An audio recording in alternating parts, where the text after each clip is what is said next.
On the eve of the Iran war, the U.S. economy appeared remarkably resilient.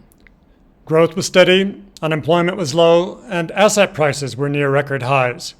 But beneath the surface, the economy was becoming increasingly fragile. This video will examine the true state of the U.S. economy just before the war began. U.S. GDP grew by 2.1% in 2025. That was weaker than in the prior 3 years. And looking at each quarter, the first quarter of 2025, GDP actually contracted. That was because imports surged. Imports deduct from GDP. Imports surged because the importers were trying to get ahead of the tariffs that were announced in April. The fourth quarter was also weak, but the middle two quarters were quite strong. Okay, let's first look at the major macroeconomic forces that have driven economic growth in recent years. They are government debt, money creation by the Fed, foreign capital inflows, and an extraordinary surge in wealth that the preceding three factors brought about. This chart shows the U.S. government's budget deficit as a percent of GDP going back to 1950. It's becoming larger and larger, and has been exceptionally large since the crisis of 2008. This is the same chart, but beginning in 2000. Here you can see over the last 4 years, the budget deficit as a percentage of GDP has averaged something like 6% a year. Government debt, shown in this chart, has skyrocketed from $9.5 trillion in 2008 to $39 trillion today. That surge in government debt did more than just drive economic growth. It prevented two new Great Depressions over the last 17 years. The Fed's total assets have jumped from $900 billion in 2008 to $6.7 trillion now. This has flooded the financial markets with liquidity, held down interest rates, and pushed up asset prices.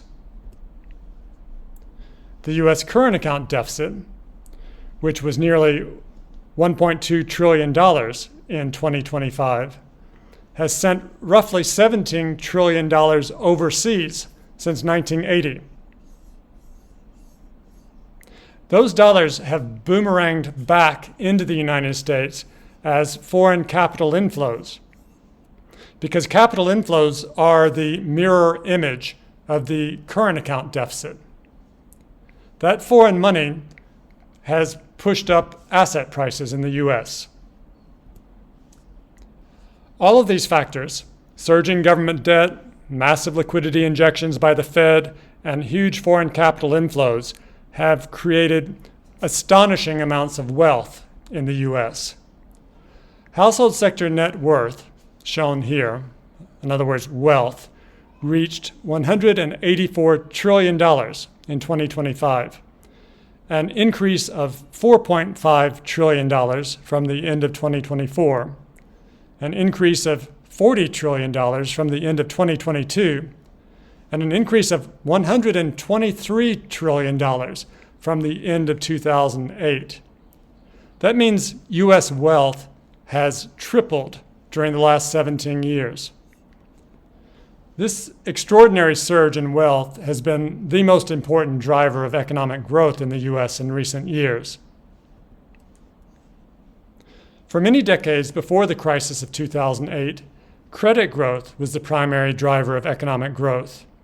When credit expanded rapidly, the economy grew rapidly. And when credit growth slowed sharply, the economy went into recession. In fact, going back to the 1950s, there was a very reliable pattern.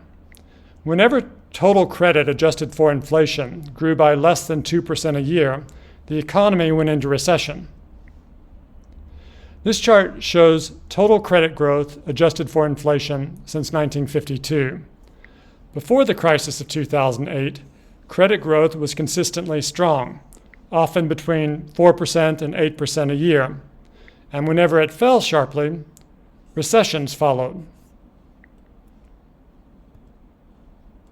This chart shows total credit growth adjusted for inflation in blue and real GDP growth in red.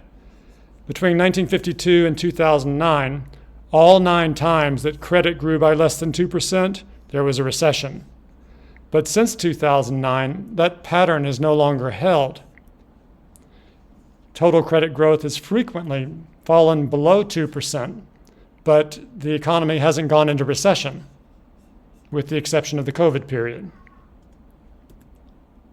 This is one of the most important structural changes in the U.S. economy. The economy is no longer dependent on credit growth in the way it was in the past. If credit is no longer driving growth, then what is? As we saw earlier, growth has instead been supported by large, very large government budget deficits, liquidity created by the Federal Reserve, capital inflows from abroad, and rising asset prices and household wealth.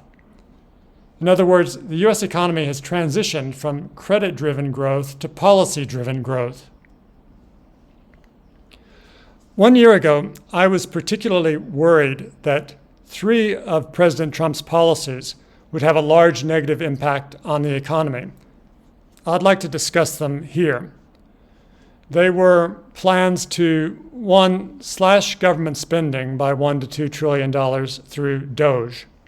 2, deport millions of undocumented immigrants. And 3, plans to bring the U.S. current account deficit back into balance. First,